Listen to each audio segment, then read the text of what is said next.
Well, hey there, pedal people. It's the Pedal Guy here. How you doing? Today what we're going to do is we are going to sync up an external MIDI sequencer to the HeadRush Looperboard. But before we get started, please take a second and click on that subscribe button down there so you can stay up to date with all of our videos. And if you're watching this on Facebook or Instagram, be sure to like and follow us so you can stay up to date with all of our activities. Well, this is kind of an eclectic topic, because I'm sure there's musicians out there that have looked at the Looperboard and said to themselves, well, hey, you know what? How do I use this in my rig? Because I'm not primarily a guitar player. And the good news is that this works with everything. It really is meant for every person in the band when they want to do live real-time looping. And in this case here, what we're going to do is we're going to start using this with an analog synthesizer that has a built-in sequencer. And we're going to link that sequencer via MIDI Clock to the Looperboard so that the Looperboard is going to follow the sequence. So let's take a look at what we're working with here. So there's our synthesizer in the little picture-in-picture action there. Let's bring it into a more of a focused in here so you can see what we're working with. So a couple of things here you want to note of is that if you're using an external sequencer, you want to make sure that it's set to internal. That way it is listening to the internal clock of the sequencer and it is sending out clock messages. If you go to USB or MIDI or clock, that's going to mean that it's going to be receiving MIDI clock, and that's not necessary, or possibly receiving and sending, which can get very confusing. So just to make it a one-to-one sort of idea, just make sure it's set to internal. And then I'll show you what to do with the HeadRush Looperboard here in just a second. Okay, and also note that we have got the tempo set to 95 BPMs. And what we're going to do now is we're going to set up the internal sync. All right, so here is how we get the sequencer to sync up with the Looperboard. So we're going to set up the Looperboard so it will receive MIDI clock.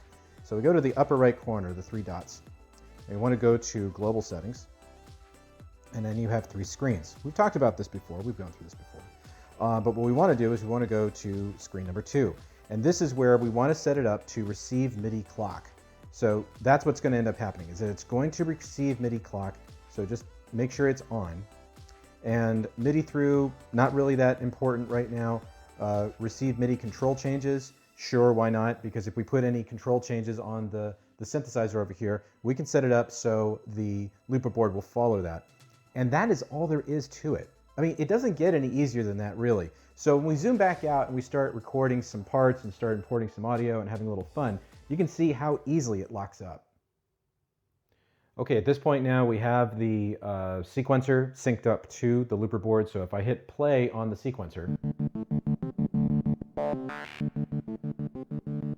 nothing's happening yet. Well, the reason is because we don't have anything on our session yet. So let's fix that, right? Let's go to import audio. Let's import Synth Pop 2. This is a loop I've been working with. It's a great sounding loop. So there it is. It's in track 4. So now if I hit play on the synthesizer,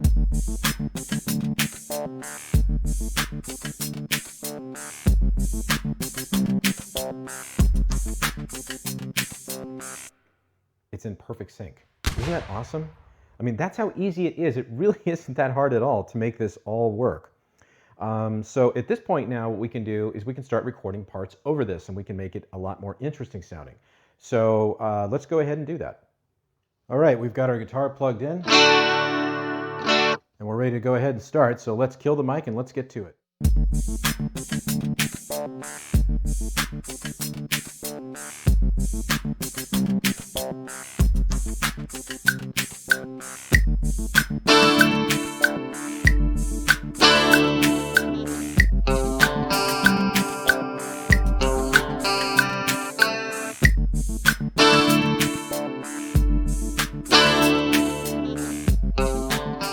All right, so we've recorded that, and I hope you've noticed that we haven't done the stopping and starting from the Looperboard. We've done it from the synthesizer here. So we've done it over here.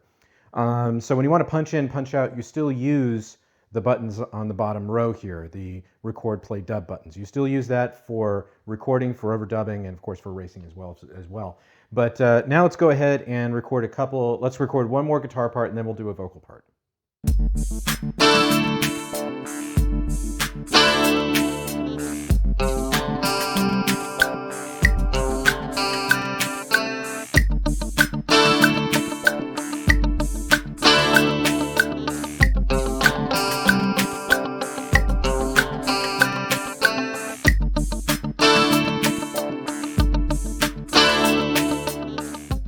because, so as you can hear, we're not trying to make this too complicated. And there's a reason for that, because we're going to dig in and do a little effects play later and come up with something that sounds kind of wanky. So let's go ahead and record a vocal part. All right, we've got our microphone plugged into the back of the HeadRush, and we've turned the input at 3 o'clock, and we've got a nice strong signal. Now you're hearing 2 microphones at the same time. So let's kill the lav mic and let's record some vocals.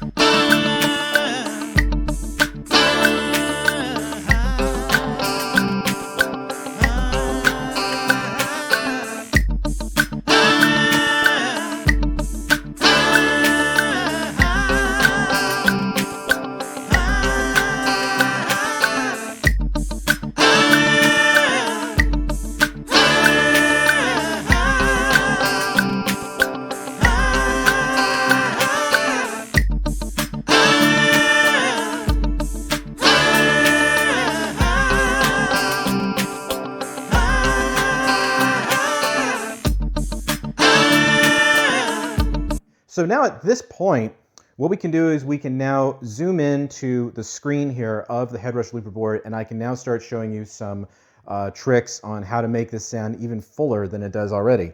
So let's go ahead and get to it. Okay, so as you can see, we are now up close and personal with the screen. If I go to the mixer, you can see that I've already done a little bit of preliminary mixing just to make it a little more easier on the ears while we work with the effects.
Okay, and that is how we sync up MIDI and start using some effects with the HeadRush Looperboard. But for more information on this and the other pedals that we carry, please visit us at ThePedalGuy.com. Also, be sure to follow us on Facebook or Instagram, and please subscribe to our YouTube channel. Thanks and have a great day.